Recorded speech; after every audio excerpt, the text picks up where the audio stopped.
Los congresos funcionan a nivel federal, el Congreso de la Unión, y a nivel de las entidades federativas. El artículo al que yo hice referencia, que establece la paridad, está inscrito en el artículo 41 de nuestra Constitución y obliga a todos los partidos políticos a registrar en sus candidaturas el 50% de mujeres propietarias y suplentes y 50% de hombres.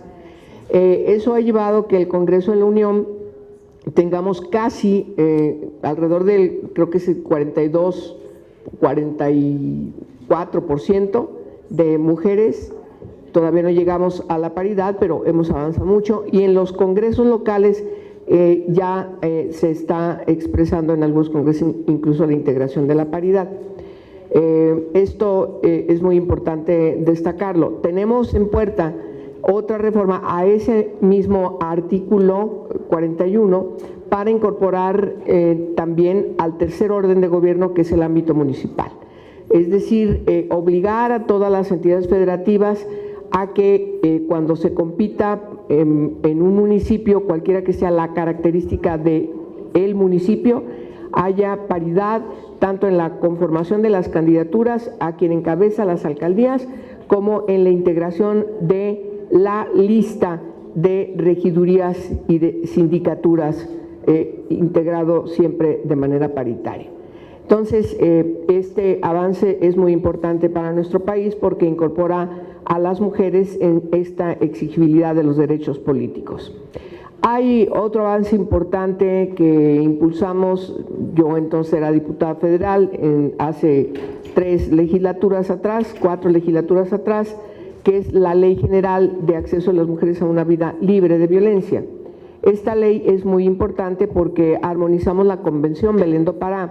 En el ámbito interamericano tenemos una convención que ustedes conocen bien, que es la Convención Belén do Pará, que establece preceptos inscritos en la prevención, atención y erradicación de la violencia contra las mujeres. En México teníamos leyes a nivel local que establecían preceptos jurídicos para proteger a las mujeres de violencia doméstica.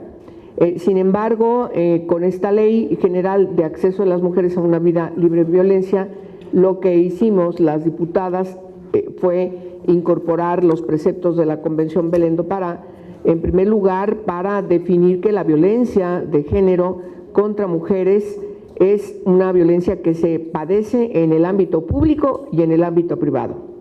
Y entonces eso transforma a nuestro país, y en este camino seguimos todavía transitando, porque entonces establecemos que no solamente las mujeres padecen violencia en el ámbito doméstico, en el ámbito privado, en el ámbito familiar, sino también, como es una violencia estructural, se padece en todos los ámbitos, en todos los aspectos de la vida. Y el ámbito público era muy importante evidenciar. ¿Dónde? En el ámbito laboral, el ámbito educativo, en la modalidad que inscribimos como violencia, la violencia comunitaria y la violencia institucional, y además inscribimos la modalidad de violencia feminicida. La inscripción de la modalidad de violencia feminicida es muy importante porque de allí se parte a la discusión trascendental en los congresos de las entidades federativas para definir el tipo penal del feminicidio. Bueno, ya llegó la convocante, senadora Marta Tagle, nos adelantamos un poquito y entonces, bueno, estoy haciendo una pequeña introducción en lo que tú llegas. Entonces, el tipo penal del feminicidio justamente deriva de la inscripción de manera puntual de la modalidad de violencia feminicida en esta ley. Es verdad que al ser un precepto de naturaleza penal, claro que llevó a muchos congresos locales a dar una gran discusión, incluso de tipo dogmático, de tipo doctrinal.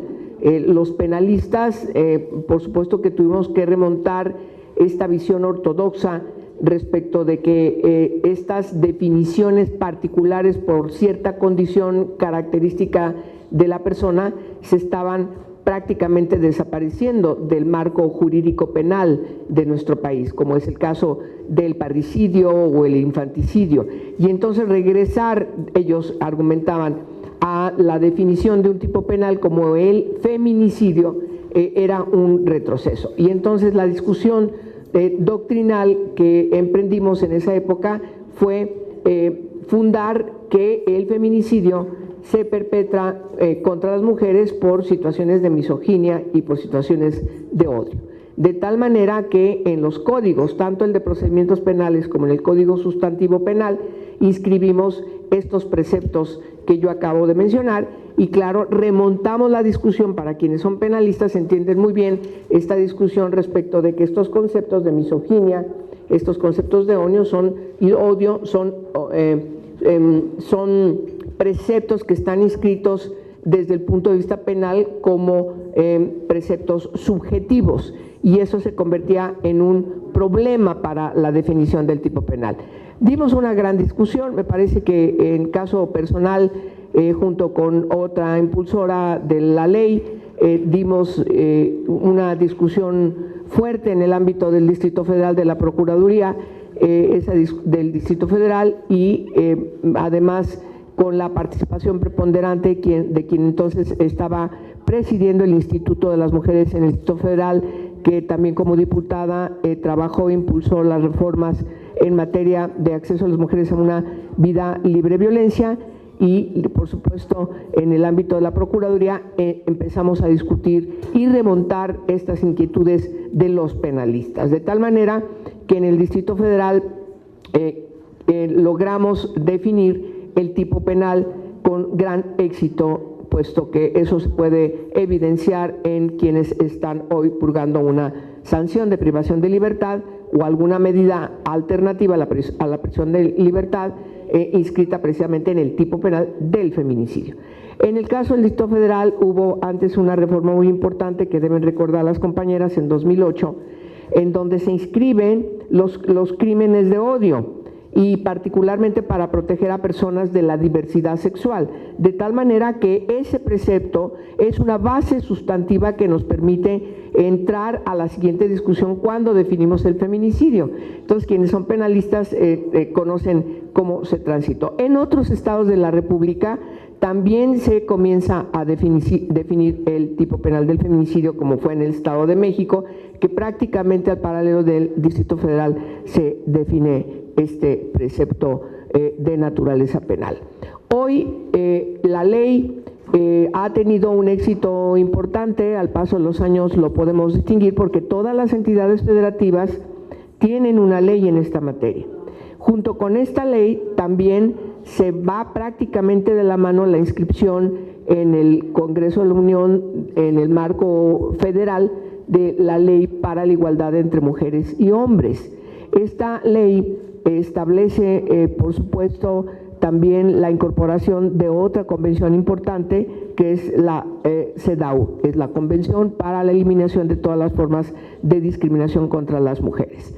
De tal manera que las discusiones de la igualdad sustantiva y el acceso de las mujeres a una vida libre de violencia en nuestro país, puedo asegurarles de que transforma la discusión alrededor de la exigibilidad de los derechos humanos de las mujeres.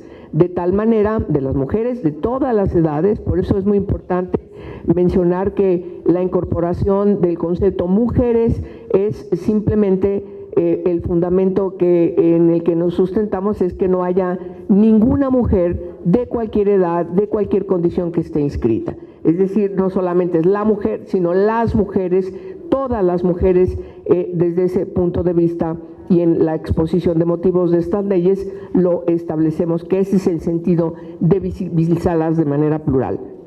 Ahora bien, las entidades federativas tienen estas dos leyes, y claro que por ser cada entidad soberana, el proceso para lograr homologar y para lograr resolver con reformas que contravienen estos nuevos preceptos en el marco jurídico de las entidades federativas, pues ha sido un tránsito largo que no tiene exactamente el mismo nivel.